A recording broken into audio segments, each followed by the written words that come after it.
Hey y'all, welcome in real quick. I wanted to do a little chit chat video. This is really gonna be short because I'm trying to get through. I just noticed I didn't put any of my accessories on today, but anyway, I want to get through all of the readings that are booked currently for just right now, whatever.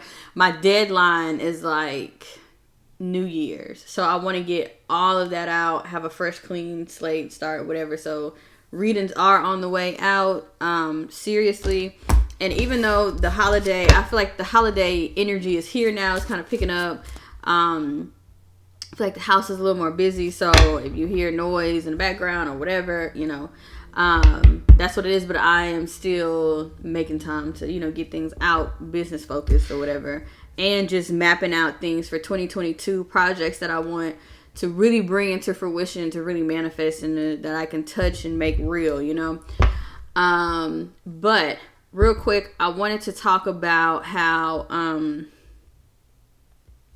I feel like there's this energy, and mostly I feel like it's in the Pisces collective and the Aries collective, but it could just be in whatever, and you have the moon here, so Cancer, Pisces, Scorpio collective maybe, but there's this energy of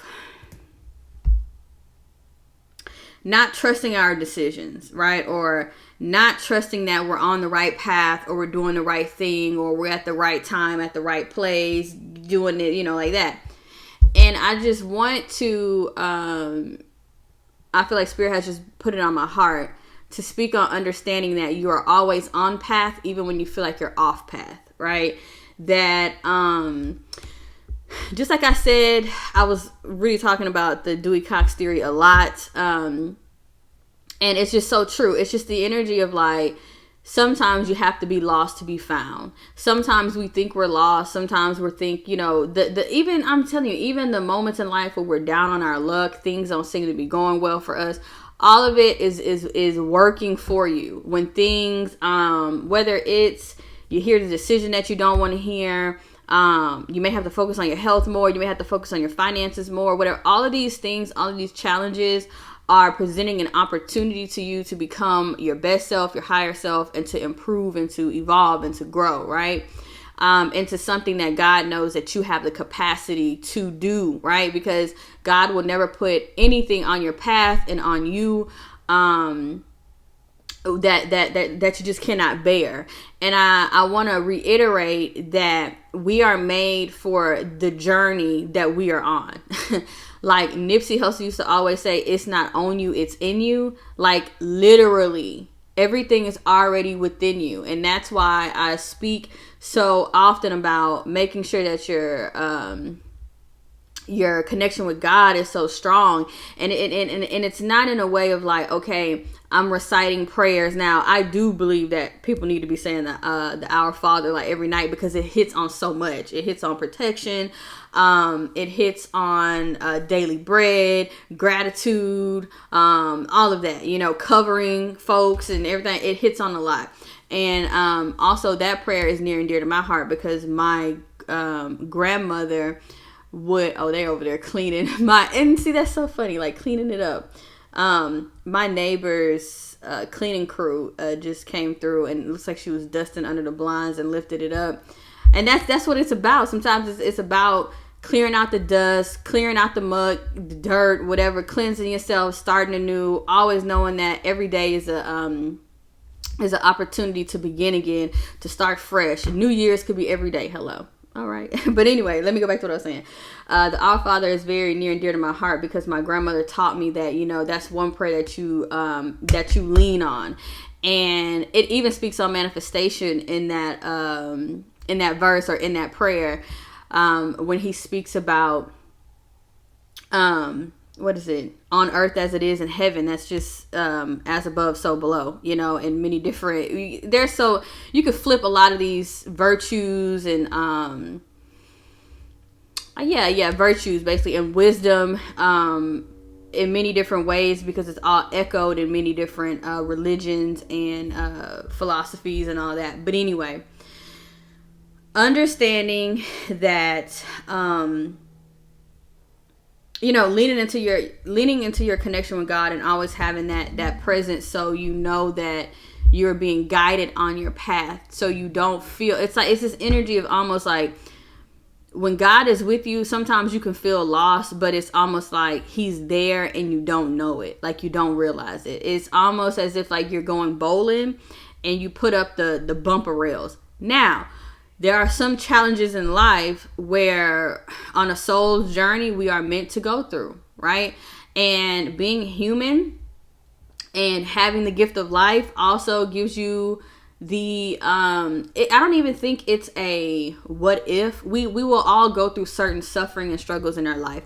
It is what it is, and we learn from our most painful mistakes. We learn from when we at the bottom, you know what I'm saying, getting it out the mud. Like, we learn from those gut-wrenching, heartbreaking, dark night of the soul type energy lessons. And I also am in gratitude for those moments, because it's almost like it makes manifestation real. Like, it makes it shows you that God's energy to change your life is real. And me and my mom was just talking about how Oprah, she came from like literally one freaking generation removed from slavery. She lived on dirt roads, bare feet, tattered clothing, basically like a shanty, like slave house. And look where she is now. To me, that's manifesting, going from nothing to something, right?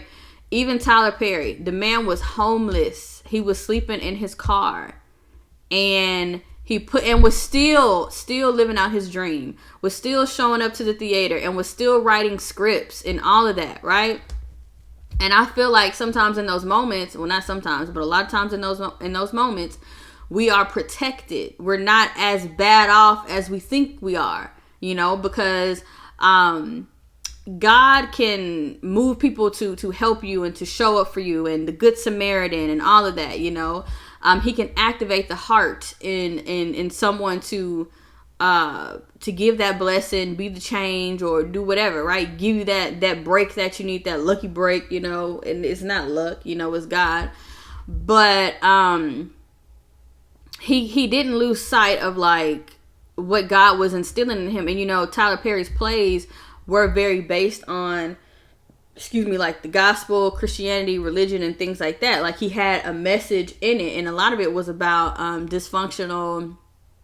coming from dysfunctional family units and environments and things like that, or dealing with toxicity in relationships and marriages and things like that, right? And also the focal point of family, bringing family together, the elders teaching the young ones. Like, he has a lot. If you break it down, even though when he first started, or I actually think it's like it's like a thing now, where like all of his movies, the hairstyles will just be messed up, even from the beginning of the plays with the mic that was on the middle of their head to the hairstyles, like the fake faux the fake faux locks that he be putting in them actors' heads, and even like the braids or whatever. So I don't know, I just think it's a thing. Like, it's a play on like I want to keep that little bit in there. But anyway, but now he has his own studios. He even helped Meghan Markle and Harry get out of the doggone royal system, So, and him and Oprah are like brother and sister. So I'm telling you, man, there's so many stories of like coming from the bottom. I feel like every rapper story has come from the bottom, and made something out of nothing, A lot of, in terms of like people who make it to the NBA, the NFL, all these things, a lot of them come from impoverished communities, It's like, and to me, that's what a manifester is. It's not, I come from abundance, and I'm just gonna call up a buddy and he's gonna front me the money for this business. So to me, that's not manifesting. That's not manifesting. I don't, to me, I feel like when you are sitting in your car homeless, or when you are in high school still trying to map out, and maybe it's dysfunction at home, it's like how like not being in the perfect environment actually molds you to become better. You know, I tell people all the time, I don't wish comfort on nobody. I don't wish comfort on anybody, because when you're in your comfort zone, that's where dreams die. When you don't want to change and all that, it's when things get too comfortable,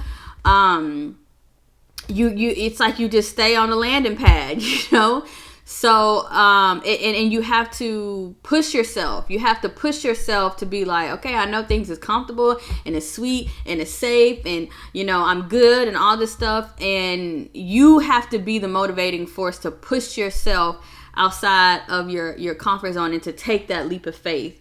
And even like it's just so funny. It's like how the kids who grow up in the suburbs want to be gangsters, and then the kids who grow up in the hood or impoverished or whatever, they want to make it out and they want to do better, and at any cost. You know what I'm saying? That's why a lot of people who come from a lack mentality or not having enough, when they do get it, boy, they don't stop. They become workaholics. Their health be doggone dwindling away, and it's just because they want to continue their relationships, love in their life, happiness. None of that is there, because for the longest what they were missing was the financial side of it, the safety, the security.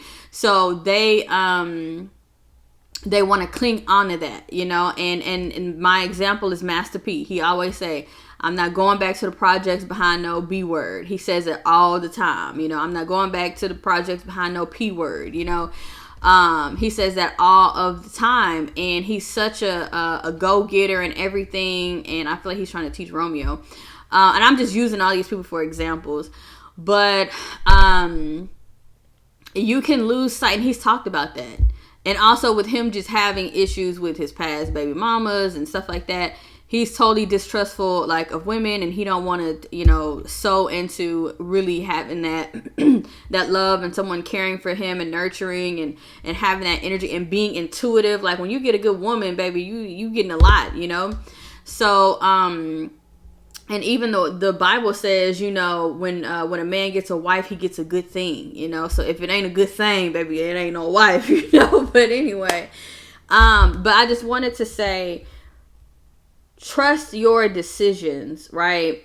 And make sure that you are, like I said, not in the energy of just reciting prayers and things like that, but really talking to God. God, this is what's going on in my life right now. You know what I'm saying? Have a conversation with God. Like, talk to God like he was your homeboy, but have a sense of reverence and respect as well, you know. The Bible talks about that too, you know, needing to develop a relationship with God. If you are just reciting things over and over again, you're reciting prayers. Like I said, I love the Our Father, but if you just keep reciting Lord have mercy, reciting the Our Father over and over again, you're not speaking to God about your personal needs and your personal journey and where you are, you know, and you have to seek him, and then he comes into your life. A lot of times people are lacking in a peace of mind. They don't have a sound mind, you know. They're distrustful. They're living in fear, operating out of fear, which is just the worst, you know. Because I feel like being in fear base is when you start acting, you want to fight everybody. You think everybody there to take something from you. You act shysty. You get over on other people. You steal from other people. You lack integrity. There's no honesty. There's no morals. You're doing whatever the heck you need to do to get to whatever it is that you want to do. I mean, to get to wherever you want to go, or what it is that you want, whether that's money or a certain position or status or whatever, all of that. And that type of stuff actually, on the inside, your soul know that what you're doing ain't right. So people begin to lose their mind. They don't have a sound mind. They become very anxious and very looking over the shoulder, because I screwed this person over and I screwed that person over and I did this and I'm running from here and then I'm running from there and all that stuff, you know. So also, the way in which you're living and showing up on your path. And like I said, even in that energy, you on your path. Now, there is a such thing of straying so far off the path to where you're no longer feeling that energy in your body of like, I'm doing wrong, because you've been doing wrong so long that it's like your heart is corrupted. You see what I'm saying? Like, you're not working with the Father, you're not working with light energy, you're moving out of dark energy. So, and that's the energy of developing your own karma. And that's another thing. Sometimes when we have challenges in our life, it ain't nobody else's fault, it's ours. Sometimes we have health challenges and things like that, and it's not just a fluke of like, oh, this is what happened. We ate ourselves into that. You know what I'm saying? We did not exercise ourselves into that. We didn't drink enough water into that, you see? And so it's like, whatever we do day in and day out is what we become, right? The actions that we take, what we become. You can't say that you're doing this or you're that, when in your day-to-day, you're not doing that, or you're not doing this, or you're not being that, right? So I call myself a healer, right? I do this every day, right? I call myself a messenger. I do this every day. That is a title in which I walk in and I deliver in as well. You know what I mean? So being a person who's gifted, or whatever you want to call us, I'm walking in that. That is my path. That is what I do. You know what I'm saying? And I can show and prove, and I have a history of that. So even think about that. Think about the history of what your actions have. What does that tell you about yourself? Good and bad. What do you need to change? What do you need to grow? It's just the focusing on. I always talk about it. Becoming your best self. Becoming your best self. And also not whining when karma comes around knocking at your door, because and that's to me, that's like some OG type stuff. Y'all know I'm trying to stop cussing. But when someone is like, I hit them and I'm taking my hit, to me that's just like, it's OG. Like, it's like, I know I stepped out of line. I know I did something I wasn't supposed to. It's like, just take it. I don't want to say, people say take it like a man, but for real, it is what it is. Like, and learn from that situation. Let the karmic cycle in, and then just continue to try to be better and do better, because you learn from that mistake, and you don't want to continue to do that over and over again. It's the people who feel like they can get away with things, they can manipulate things, they can control things, and when they get they lick, when the universe get they lick back, they be looking like, oh, it's somebody else's fault, it's them, I'm blaming them. No, it ain't nobody else's fault. You know what I'm saying? It's yours. Now, sometimes there are just cycles in our life. There are soul contracts and things that somebody comes into our life, and we have to hash it out with that person. We have to have this specific experience on our soul journey and things like that, because life it keeps going and going and going, no matter how many meat suits we in or whatever. And sometimes the soul journey here could be to help others. Sometimes it's to be the villain. Sometimes, whatever. And so, I don't know. It's just amazing. But anyway, I just wanted to speak about, and like I said, Aries, Pisces, like water type energy. There's just this energy of having a lack of trust in yourself, having a lack of just feeling like you don't know where you're going. And again, this could be for anybody. Because I feel like, just for me personally, I know my path and like where I'm going. But there's been years previous to where I didn't, just, in that energy of self-discovery and all that thing and all that. And I feel like that is the most, I feel like lost part of your life, and I feel like that energy still kind of sticks around, because we're not meant to know every single thing that's going to happen before us. Even with me having gifts and seeing things before it comes and all that stuff, and knowing how to utilize like all the tools, just intuitively, I could read clouds and be like, okay, all right, we still will never know the full totality of what God and the universe has for us, and that is for a reason. And God is so intelligent. I mean, there's not a word in any language, the English language, any global, national, whatever, any language, to cover how magnificent and brilliant and intelligent God is. So when I tell you the fact that we don't know everything plays a big factor of being able to like evolve and live a very happy, healthy life, you know, keep us curious. You know, if we knew everything was gonna happen, that would just suck, you know. That would just truly suck. So leaning into the unknown and unlimited possibilities and looking at that in a positive way. And that is why, remember I made this deck and I made the black card in it. It's like, this is what being lost feels like, but a lot can come out of this. To me, it just reminds me of the universe. I feel like the universe looks like this, like to the side. I don't know. But the fact that we don't know could either bring us anxiety or just make us curious. I think like we're supposed to still be like kids, and we're supposed to play, and we're supposed to still try new things and be curious. But you know, and that's funny because my nails is black, but we let the world stifle us and tell us like, no, this is safe, and even in terms of safe is an illusion. People tell you, oh, go get a job, go do this, go do that, right? And oh, it's safe, right?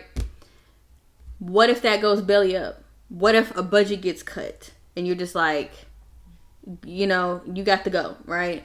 Or what if they tell you to do something that is not in alignment with your morals and your ethics and your code and how you grew up, and, you know, they have you doing things that don't feel right for just so you can make a living, you know? And saying that, oh, that's safe, right? That you should do that, give your life to that because it's safe. That's an illusion, okay? Safety is an illusion. To me, being able to produce off of your own abilities, gifts, and talents and make it that way, that's safe. Because you are the determining factor. Nobody else. Can't nobody knock on your door and say, okay, or can't nobody come up to you and be like, all right, we just pulling the plug, you know. So say if you are a person who do freelance or whatever, somebody can't say, okay, the project is over. But that don't mean that it's over for you, because there's other many different places that you can work, have a client, partner, relationship, whatever, B2B, whatever, you know, to where it's not, you have a clientele or whatever. And hopefully that you do things where you have kind of like a season where, okay, well, from January to March, I have this project. From March to wherever, you know, like you just break down the year and already kind of have things scheduled out of like, okay, I'm working on this project, I'm working on this, I'll be over here doing this at this time, or I'm collaborating with this, you know, try to already have. And that's funny because when I was doing my my website, it's Ducky's Pond, and I was just like interviewing a lot of people, whatever. When I dropped the interview, I was already like 2-3 interviews up. Like I was already asking for the next. And that's why I was like, when I would get a no and stuff like that, I didn't care, because I was like, I gotta get, I have to get, it was just like, I don't have time to dwell on that. I don't have time to dwell on a no. You know what I'm saying? It's not the end all be all. It's not the determining factor. There's more people out here that I can connect with, that I can interview, that I'm interested in, and I'm curious about what it is that they're doing, what they're bringing to the collective, or at that time to the subculture. And so, and introducing people from where I'm from in my community, things that I felt were just cool or positive or whatever, right? Motivating or whatever. So that taught me, and I was really operating in my more Sagittarius mode. That taught me like, okay, we can't stop on a no or rejection or a hump in the road or whatever. Like things keep going. And so I would prepare, and I guess you could say prepare, but I also just enjoy interviewing people. So even to this day, I like conversations, right? But like deep conversations, that's what an interview is. A good interview is like we're getting down to the, you know, to the meat of things. I also feel like that helped me become who I am today and do what it is that I do, because I'm very, very good at Zoom readings. And I'm pretty sure I closed that because I went on a trip Yeah, I'm pretty sure I closed Zooms. I think I'll open them up come 2022 or whatever. But that connectivity is very natural. But anyway, trust in God, trust yourself, trust your path, work on some root chakra things so you can trust making, and even like that solar plexus energy, confidence, like trusting your decision, because I just feel like the collective is really, and also we're in a state where we're dealing with the pandemic, we're dealing with so many things. Oh, take care of your mental health. Take care of your mental health. Number one. I think I'm gonna do a whole nother video on this. Take care of your mental health at this time. People are going through like literal like nervous breakdowns, needing to have like psych evals, extreme anxiety to where it's like a physical, you feel it in a physical way. Whether, and a lot of people can have anxiety and they throat be feeling tight and they thinking like, oh, I got the, the bug. And it's like, no, your whole body is tense and your whole body is tight. So you're having a constraint. You see what I'm saying? Needing to practice breathing techniques, like needing to just kind of, yes, you got problems. You feel like the world is on your shoulder, but I'm telling you, and that's the whole point of being connected to God, knowing that when you're weak, He is His strongest. Like He could come through and feel you, and give you those enlightening guidance and ideas and the wisdom and things come to you when you need to see them and all that stuff. But really understanding that like you can't, it's not your job to hold it all. It's not your job to hold everything, like, because then you start to feel suppressed. I feel like when you feel suppressed like that, you feel like a heaviness on your chest, So it's like needing to get, either literally needing to activate the throat chakra and get some things off of your chest and express yourself and say how you feel and all of these things. Because that is also another sign that there's a lot within you that needs to come out, and you can use that in a creative way. You can use that in a conversational way. You can use it to journal, things like that. But we aren't supposed to be so almost like suppressed or feeling like a bolt, feeling like Atlas. You know what I'm saying? Like the world is on your shoulder. And another thing, though, that I've been noticing, like just in terms of massages, because I'm into like massage, reflexology, chiro stuff or whatever, your body remembers. And I was like, oh my gosh, that's so huge. Your body remembers.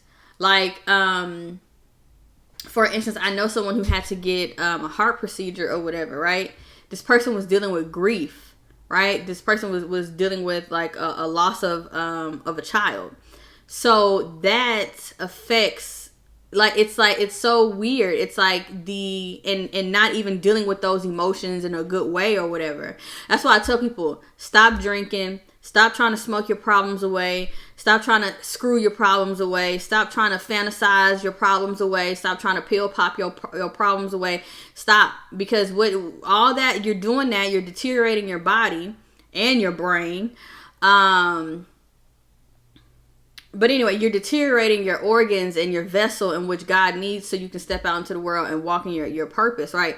You're deteriorating these things, your life basically. And the problem is still going to be there. And you're just going to keep doing it over and over again. And that's when you have chose servitude to the alcohol, the sex, the whatever. It's, you don't even run you. It runs you. And what you need to do, right, in order to get that power back is to go to God. Because God can remove and He can put up a hedge of protection, And people can say whatever they want, but God gave us all the keys in the Bible. I swear to God. Look at me, I swear to God. I ain't supposed to be swearing to God. But He gave us all the keys in terms of like the 7 deadly sins. Don't let anger get in your way, or don't let anger overcome you. Don't let greed overcome you. These are things, envy, lust, gluttony, which is like overindulging, all this stuff. All of this stuff has the capacity to overcome you. And you become someone that you do not know. You are no longer yourself. You're no longer yourself. And that's why people who are, and I don't want to be triggering, but I'm just keeping it real, People who sexually assault people, they cannot control themselves. Like, they are taken over by a lower vibrational demonic force. Also, people who have anger, they black out in anger. People who are greedy, they start to screw over family, arguing over family with money. They let everything else crumble but a freaking dollar. And then when they miserable, don't want nobody want to deal with them because they shiesty as hell and they stealing from folks and stuff like that. And they arguing over money and I understand you need money to survive and all this stuff, but when you don't give a damn about other people's well-being, and it's just selfishness with this greed or whatever. The reason why we have a lot of economic issues, eco issues, is connected to capitalism and greed, right? Even the whole BP incident, they could have turned that rig down and still made money, still been profitable where everybody was safe. They decided to run it to the doggone thing, blew up. And it was fatalities. So, that's greed, but that's greed on a corporate level. But greed on a corporate level first starts with greed on an individual level. Capitalism, consumerism, all of that. So, it all, goes back. It starts with people who are operating like this first and foremost, right? We would not be living in the society that we're living in if it wasn't for Henry Ford. When he created the work, y'all know I'm going from one thing to the next, but for real, he created the work day or the work schedule where we work in all these freaking days and nobody is. That was the birth of capitalism. That was the birth, really. So, but it made sense for his company. It made sense for building cars at that time. It made sense for his job, for his empire, and for his company to be working in that type of schedule because he was birthing the car. And people wanted cars and they needed it at the time. And it was helping things grow in transportation and import, export, getting things where it needs to go. We needed that at the time, or the world needed that at the time. So it was understandable for Henry Ford to do that. It ain't understandable for kids to be in school all dang on week, for parents not to be home and I'm going from one thing to the next, but for real. But I want y'all to, and I haven't talked on here in a while, so that's why.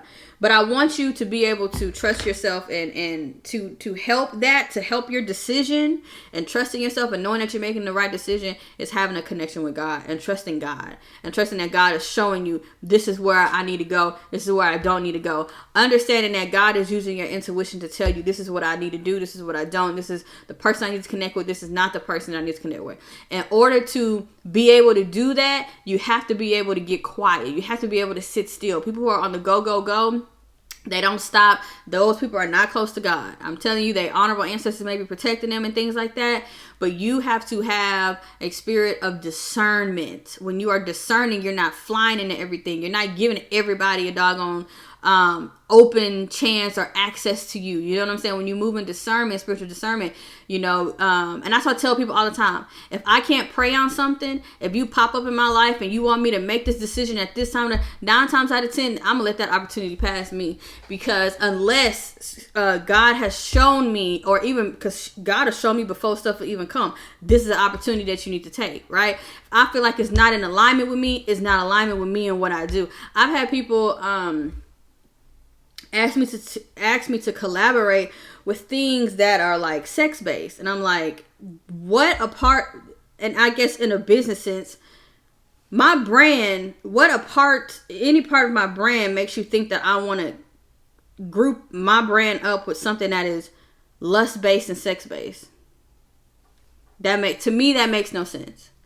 So, and it's not even like, oh, it's beef, and no, it's just on an entrepreneurial level, that makes no sense. And that's not what I want to that's not what I stand for. So, and that's just what it is. when it comes to me and my family be like, ugh, but I'm for real. The reason why I sleep so good at night is because I don't involve myself and do things that I can't go to sleep at night. That will require, that will take away my peace of mind. That will take away my peace. All right. First thing that goes when you're stepping into the danger zone of mental health issues is your sleep. When you cannot sleep, your brain ain't working properly. And when I don't get a good night's rest because of anxiety or hormones, whatever the hell, I don't know. Because, you know, sometimes before your cycle start, your sleep thing could change. Your sleep pattern can change or whatever. Those days, I don't work. I don't work the next day because I'm like, I just feel frazzled. Like, ooh, I need rest, you know?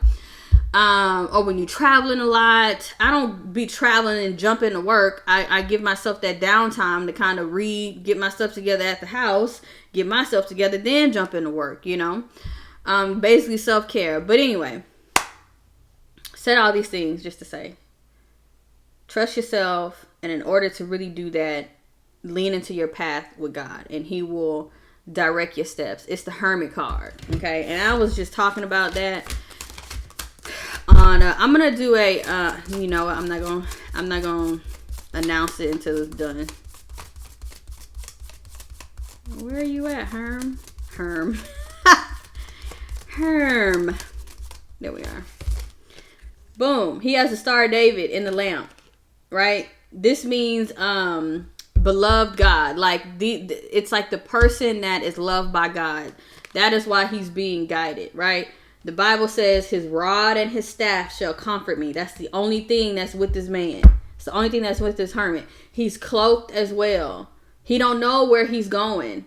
It's dark. He don't know where he's going, but he has the Star of David to light the way. He has God's love to light the way, to say, I love you. I'm going to guide you. I'm going to help you through this, right? And to me, that's what I'm saying. Yeah, something going on with the water signs. The King of Cups was in reverse in my thing. And even with the 4 cups in the reverse, 4 cups in the reverse is like, okay, yeah, now I know what I want to do. You know, it's not like, oh, opportunity is sitting there and I don't know what I want to do. And I'm folding my arms and I'm just sitting there and I'm wasting time like that, you know. And even with the 7 of Cups sitting here, the 10 of Wands, yeah, the King of Wands is more about action-oriented energy. And again, the King of Cups in reverse is somebody whose emotions is all over the place. They are just not very sound, you know. I guess, and I just saw the Knight of Swords. They're not very sound, but the High Priestess is like needing to be sound, needing to listen to your intuition, needing to take space, you know. The High Priestess, she don't talk much in the sense of like, she can talk, but she's not giving out secrets and stuff. She knows what she's supposed to say and what she's not supposed to say. It's kind of like that energy. Even the High Priestess know where she's supposed to go and where she's not supposed to go. And again, she's holding the Torah, the holy text in her hand, not only in her hand, but inside of her, you know. But anyway, trust yourself, trust your decisions, trust God, trust that God is guiding your path. With a lamp, was it a lamp to my feet, light unto my path? Okay, his rod and staff shall comfort me, you know. And even at the bottom, he's like on a mountain, look like, or just like a rugged little road. So, and I love that it's gray. It's the gray area of life. Where do I go? Do I go here? Do I go there? And see, on the High Priestess, she has the black and the white. The Chariot card has the black and the white. The Hermit card has it's in the gray area because it's trying to figure out. Let's see. Yeah, Chariot card, black and white. No, the direction, knowing it's clear, it's black and white. The High Priestess, black and white, right? The Hermit, gray. The gray area. So some of y'all might actually need to wear more black and more white to kind of help, you know. If you're wearing a lot of gray, get out of the gray area, get out of the gray zone, you know. Because I do believe in that. I do believe in like color therapy and stuff like that. But anyway, that's what I wanted to say. Happy holidays, okay? And I'll send y'all love and light. Peace.